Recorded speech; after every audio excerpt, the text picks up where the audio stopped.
इथं हा सगळा काय कॅज्युअलनेस, लेझीनेस आणि इनएक्टिव्ह, म्हणजे तुमचा अभ्यास तर चालू आहे पण एकदम स्लो स्टडी चालू आहे, त्या ट्रॅपमध्ये अडकल्यामुळे तुमचा. तुम्ही सकाळी 7ला लायब्ररी जात असाल, पण लायब्ररी जाऊन करता काय? पहिले 1-2 तास बसायचं, मग परत टीचा ब्रेक होतो, परत उठायचं, परत बघता बघता लंचचा ब्रेक होतो, परत यायचं. दिवस असाच चाललाय आपला. त्यातही मॅक्झिमम गोष्टी कट ऑफच्याच बघत बसता तुम्ही, किती कट ऑफ लागेल त्याचा विचार करत बसता, त्याच्यासोबतच मित्रांसोबत डिस्कस करत बसता. एक तर कट ऑफच्या, नाही तर मग ह्या जागा किती येणार आहेत, नाही ह्याचं मागणीपत्र गेलं, नाही त्याचं राहिलंय, नाही ह्याचं हे. अरे विचार करा, ह्या गोष्टी आपल्या हातात आहेत का? त्या व्हायच्या त्या होतील. तू अभ्यासाकडे कर भाऊ. उद्या आलं समजा, मी म्हणतो 500 नाही 1000 जागा आल्या PSIच्या, मग तू तयार आहे का?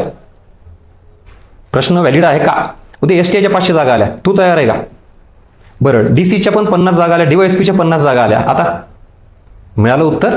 सो आता आपल्या हातात काय की हे प्लस मायनस येणं न येणं इरिलेव्हंट आहे, अनवॉन्टेड आहे आपल्यासाठी. ते आपल्या हातातच नाही ना. तू कितीही त्याच्यावर प्रयत्न केले तरी ते बदलणार नाही. आणि मग विद्यार्थी म्हणून आपल्याकडे काय काम आहे? अभ्यास करत राहणे. नाही तर मग होतं काय की ज्याची आपल्याला इच्छा होती, ड्रीम पोस्ट आहे माझी ती, आल्या ना मग ह्यावर्षी ड्रीम पोस्ट, पण मग प्रीच निघत नाही, प्री निघाली तर मेन्स निघत नाही. मग काय फायदा सगळं हे करून? मग दुसरे पोस्ट घेऊन निघून गेले, तुम्ही त्याच ट्रॅपमध्ये अडकत बसणार. त्यामुळं हा जो स्लो स्टडी आहे ना, हा वाढवा. तो कशामुळं? एकदम कॅज्युअलनेस, लेझीनेस आहे तुमचा, इनएक्टिव्ह स्टेज आहे तुमची, ही स्टेज बंद करा, आधी घालवा. आता याच्यात इकडं main utilization of the time. तुमचा वर्षभर तुम्ही अभ्यास करताय, तुम्हाला काय जाणवलं? आता बघा, 1 वर्ष निघून गेलं, सर मी तर फार सिरियस अभ्यास केला. काय सिरियस अभ्यास केला? म्हणजे मी 1 वर्ष अभ्यास दिलाय पण त्यात काही सिरियसनेस होता का? प्री दिल्यानंतर तुझा रिझल्ट तू इव्हॅल्युएशन करून पटकन मेन्सला लागला का? नाही. बरं, मेन्स फेल झाल्यानंतर पण पुढे काय केलं तू? पुढच्या प्रीची तयारी का, पुढच्या मेन्सची तयारी केली का, किंवा पुढच्या वर्षीचं प्लॅनिंग आत्ताच केलं का? तेही नाही. बघू म्हणा सर, पुढच्या वर्षी जेव्हा कॅलेंडर येईल, जेव्हा नोटिफिकेशन ॲड येईल तेव्हा मला जाग येते, मग मी अभ्यास करतो. म्हणजेच युटिलायझेशन ऑफ द टाइम तुम्ही केलं नाही. तुम्ही लिटरली तिथं waste of your time in irrelevant and unwanted things.